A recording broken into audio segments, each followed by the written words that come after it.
Hello students, कैसे हैं आप सभी। आशा करता हूँ आप सभी अच्छे होंगे। तो आइए आज हम पढ़ते हैं शून्य कोटि की अभिक्रिया। तो क्या होगी शून्य कोटि की अभिक्रिया? शून्य कोटि की अभिक्रिया होगी बेटा वह रासायनिक अभिक्रिया जिसमें अभिक्रिया का वेग अभिकारक की प्रारंभिक सांद्रता पर निर्भर नहीं करेगा। मैं लिख दे रहा डेफिनेशन। वे अभिक्रियाएं जिनमें अभिक्रिया का वेग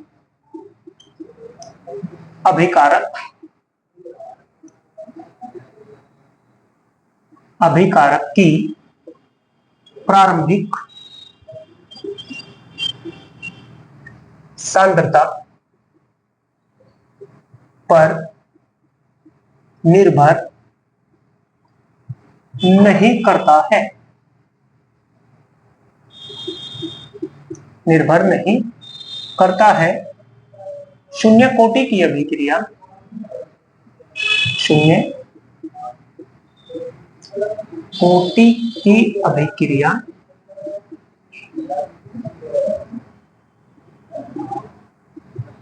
कहलाती है। जैसे मान लिया जाता कोई अभिक्रिया है बेटा, ए अभिकारक है और वो क्या बना लेगा, उत्पाद बना लेगा। तो अगर वो शून्य कोटि की अभिक्रिया होगी तो जो अभिक्रिया का वेग होगा, अभिक्रिया का वेग यानी D A upon D T proportional होगा ए के सांद्रण की घात 0 के, यानी इस पर निर्भर नहीं करेगा ये। तो ऐसा हो जाएगा बेटा हमारे पास minus D A upon D T बराबर कॉन्स्टेंट लेंगे भाई यहाँ से के और ए की पावर 0। अब हमें पता है जिसके पावर 0 उसकी वैल्यू कितनी हो जाएगी, 1 हो जाएगी। तो यहाँ से हो जाएगा हमारे पास minus D A upon D T बराबर के। इसको मानेंगे समीकरण नंबर 1। तो डेफिनेशन तो आपको समझ आ गई होगी। अब यहाँ से आगे क्वेश्चन बढ़ाते हैं। क्वेश्चन कैसे पूछ रहे हैं वो हमसे आगे कह देगा कि शून्य कोटि की अभिक्रिया के लिए समाकलित वेग समीकरण प्राप्त कीजिए। तो आइए देखते हैं। तो ये हो जाएगा भाई शून्य कोटि की अभिक्रिया के लिए समाकलित वेग समीकरण।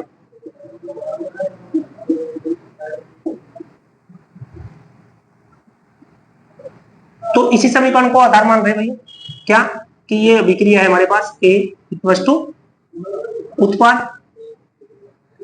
तो मैं माना ए का यानी अभिकारक का प्रारंभिक सांद्रण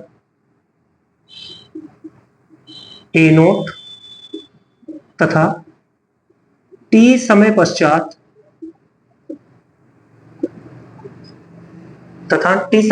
अभिकारक ए का सांद्रण ए है। तो अभिक्रिया का वेग यहाँ पे फर्स्ट समीकरण से, तो समीकरण 1 से समीकरण 1 क्या कह रही भाई, ये कह रही है हमसे D A upon D T बराबर के समीकरण 1। तो क्या करेंगे यहाँ से, इसको यहीं पे रखें भाई, ये हो जाएगा माइनस डी ए अपॉन या किसको डी टी को इधर ले जाओ तो ये चला जाएगा किसमें भाई, मल्टीप्लाई में के डी टी। इसको मान लें समीकरण नंबर 2। तो क्या करेंगे समीकरण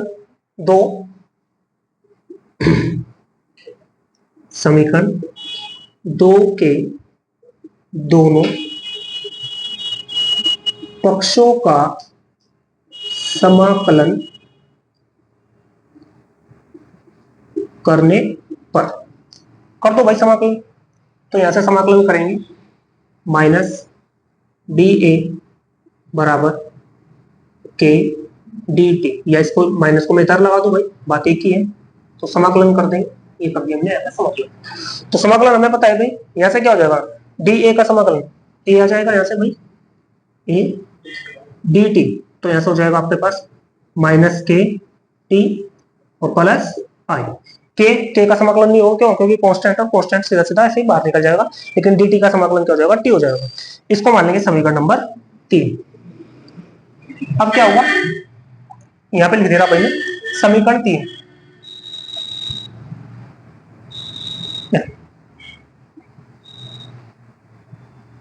लिखेंगे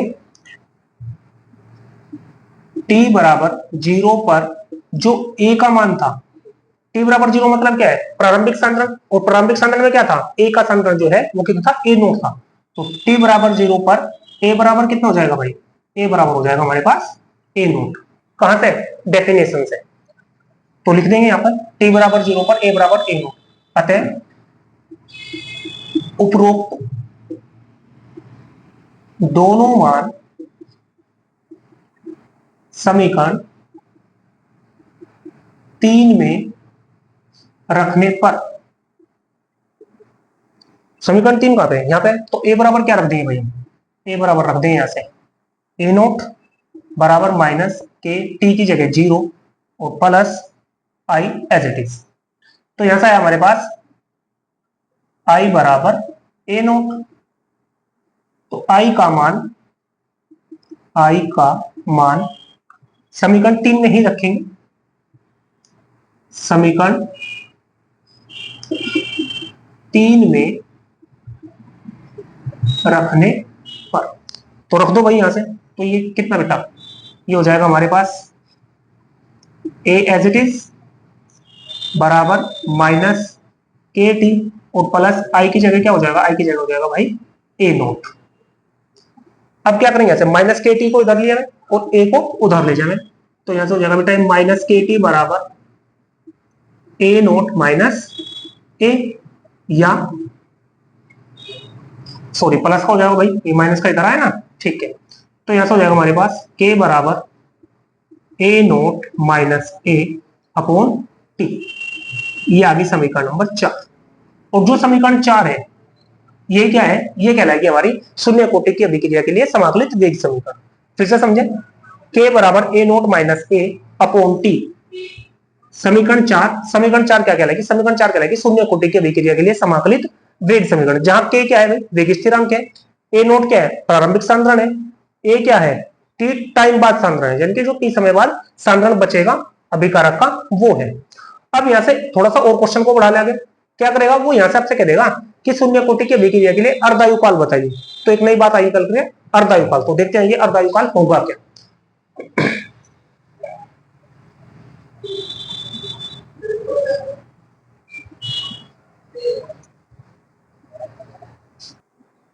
अर्धायुकाल। तो अर्धायुकाल जैसे मेरे नाम से सबसे पता लग रहा, अर्ध मींस आधा, आयु मतलब उम्र, यानी किसी रासायनिक अभिक्रिया का आधा काल या आधी उम्र। लेकिन एग्जैक्ट ऐसा नहीं है। होगा क्या?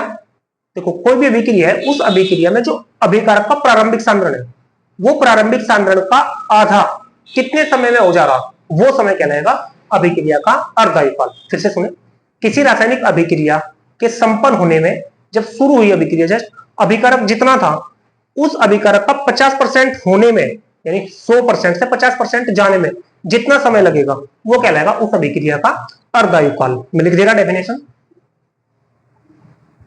किसी रासायनिक अभिक्रिया के दौरान अभिकारक के प्रारंभिक सांद्रण का आधा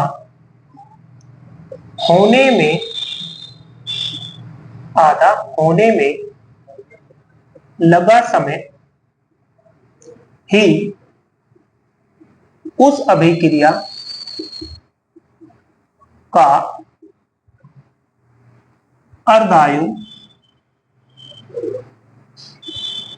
अर्धायुकाल कहलाता है। इसे t½ से प्रदर्शित करते हैं। तो आई होप आपको समझ में, यानी अभिकारक का जो प्रारंभिक सांद्रण होगा उसका आधा होने में जितना टाइम लगेगा वही क्या कहलाएगा, उस अभिक्रिया का अर्धायुकाल कहलाएगा। अब यहाँ पे हमसे क्वेश्चन कैसे करेगा, वो कह देगा मैं कि शून्य कोटि की अभिक्रिया के लिए, शून्य कोटि की अभिक्रिया के लिए अर्धायुकाल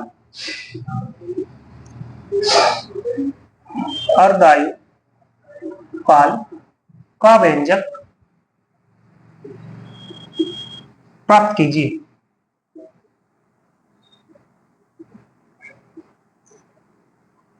तो शून्य कोटि की अभिक्रिया के लिए अर्धायुकाल का व्यंजक, तो सबसे पहले क्या करना है, शून्य कोटि की अभिक्रिया के लिए समाकलित वेग समीकरण लिखे थे वो भी। तो समाकलित वेग समीकरण क्या थे बेटा, वो थे हमारे पास k बराबर a note minus a upon t, समीकरण मान ली इसको 1। अभी जस्ट लिखे थे कि शून्य कोटि की अभिक्रिया के लिए समाकलित वेग समीकरण, तो ये थी। अब यहाँ पर डेफिनेशन से तो लिख दे रहा मैं यहाँ पर परिभाषा से क्या, कि जो t है, t बराबर क्या रखेंगे भाई, t हाफ, और जो a था, सॉरी यहाँ पे a था बेटा, जो a था यानी t टाइम बाद सांद्रण था, वो कितना हो जाएगा, वो हो जाएगा प्रारंभिक सांद्रण का आधा, और प्रारंभिक सांद्रण लेके चलते हम a नोट। तो ये दोनों मान किस में, समीकरण 1 में रखो। तो उपरोक्त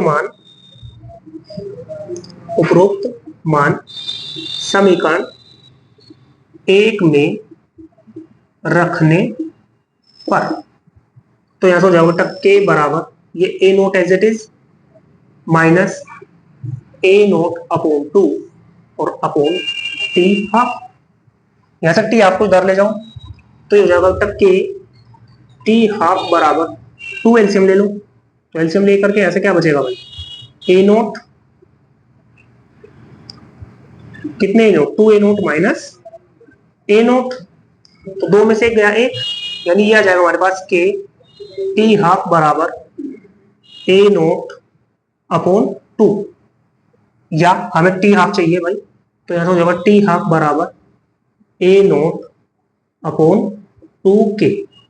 ये हो जाएगा हमारा शून्य कोटि की अभिक्रिया के लिए अर्धायुकाल का व्यंजक, जहां t हाफ क्या है, अर्धायुकाल है, a नोट क्या है, अभिकारक का प्रारंभिक सांद्रण है, और 2k यानी कि k क्या है भाई, हमारा वेग व्यंजक स्थिरांक है या वेग स्थिरांक है। तो इस तरीके से हमने 3 बातें पढ़ी यहाँ पे, पहले शून्य कोटि की अभिक्रिया की परिभाषा पढ़ी, फिर शून्य कोटि की अभिक्रिया के लिए समाकलित वेग समीकरण पढ़े, और तीसरा शून्य कोटि की अभिक्रिया के लिए अर्धायुकाल पढ़े। तीनों इंपोर्टेंट टॉपिक है, तो ध्यान से पढ़ें इसको। आई होप आपको वीडियो पसंद आया होगा, अगर वीडियो पसंद आया हो तो चैनल को सब्सक्राइब करें, वीडियो को लाइक करें और कमेंट करें। Thank you very much.